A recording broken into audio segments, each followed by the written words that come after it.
Three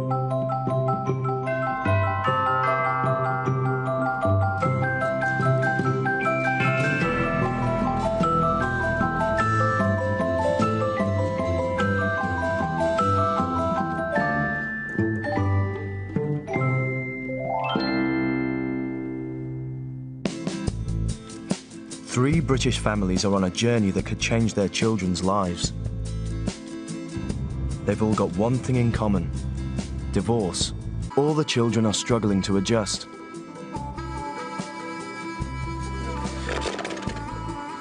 In the UK, 170,000 couples divorce each year, leaving hundreds of thousands of children to pick up the pieces. What about the chicken there? It's not hungry.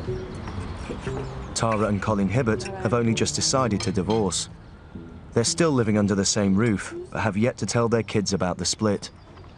This is a big situation where I am going to blow the family apart, but hopefully it will be a small contained explosion that we can get over. They're basically in the dark at the moment, and it's just a case of working out how we're going to do it gently and slowly and softly. So long as we're there to catch them when they fall, then I think that's all that matters. And be there every step of the way.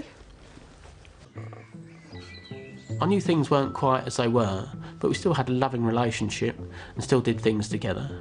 And it was a shock to me when all of a sudden she just said, "Oh, I don't want to be with you anymore." That was a shock. But if Kira and Aidan are to get over the divorce, Colin must first come to terms. What do you think is going to be hardest? Not seeing the kids, really. Not having them come bouncing in the morning, jumping on your bed and stuff. As far as I'm concerned, I don't get enough time with them, and I haven't even split up yet. So, Christ, that's going to be difficult later on, because it's the main thing I'm going to miss. How do you think I can help you? With the children, really. The emotional distress, not just for the children, but for me, how I will handle it. And then, so I won't pass it on to the kids. We won't make them dysfunctional later on, really. With your children, what might be an obstacle for them is that there wasn't a lot of conflict, and so it may be really hard for them to understand if the two of you are working together and getting along really well. Why does this have to happen? Yeah. Why can't things stay the same? It's not just the kids. It's me as well. One of my big concerns in this situation is that the kids have not been told.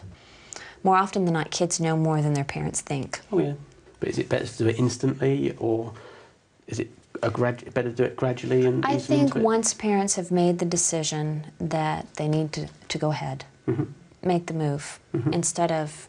Because I think in taking your time and doing it gradually, it's kind of feeding into that hope that maybe this isn't really going to happen. And so... Bite the bullet. Just do it. Whilst the kids play upstairs, Christina advises the Hibberts on how to tell them. Keep it pretty short and focused. You don't want to overwhelm them with information right away. And I think they need to hear that this decision is a decision that you didn't come to easily. That you understand it's going to be really hard for them, and you're sorry that it's going to be hard for them. But you feel that this is what you need to do, and quite possibly they're going to ask you why. And I think the two of you need to come up with that answer together. We felt like we'd be a better mom and dad in different houses. We've grown apart. We feel different ways.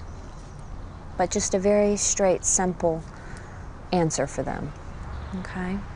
And is it best to keep asking how they're feeling? Well, what I would do is I would leave the door open. I would say, you know, a lot of kids have a hard time when their parents decide to divorce.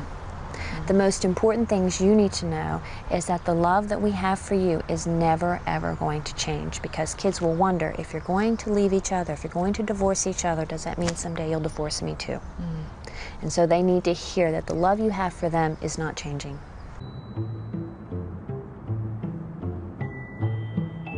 Earlier today, Colin and Tara Hibbert told their children that they're divorcing. While 7-year-old Kira's clammed up, her little brother Aidan is full of questions. Is it like going up a year? It's that sort of You thing. don't see your friends. It's a big change. It is a bit like going up a year. you're a bit apprehensive and you're nervous about things, and yet you go out for playtime and there's all your friends there. Yeah. And it'd be just the same as moving house. Have you got any more worries about us? Yep. What's that then? Tell me, and I'll answer them for you. What type of house are you getting? Don't know yet. Might be a flat. Might be a house. No, not a flat, not a flat. Definitely not a Oh, I flat. don't want a flat either, son, really. I want something that's equal to Mummy. Not like this one. Won't be as But big. smaller. Yes. Like this, but smaller. Well, you have to take your angle grinder. I will. Well, we're going to have to do some work on this house before people come and look at it. But what if we don't live near you and I won't You be will able live to- near me. Simple as that. You will live near me. Well, you might live there and we might live there. Yes, you might do. Yes, we might live behind you You might do. or in front of you. You might do. Unless we might live over the road. Exactly. But you still like Daddy a lot. What happens if Daddy doesn't like his new house?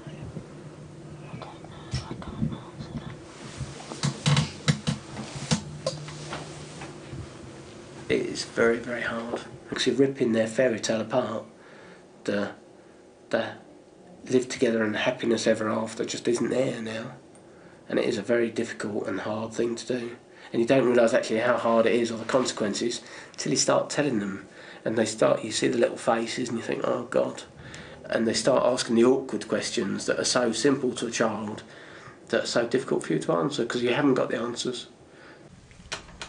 Colin spoke to them and said, you know, we've got something important to tell you. Straight away, Kira just put her head down on the table like that. Mm-hmm. Colin suggested that we say it's a joint thing. I think that your choice not to place blame is a good one for kids. Well, they don't see us argue or get annoyed with each other anyway, so there's no point in trying for them to stop taking sides.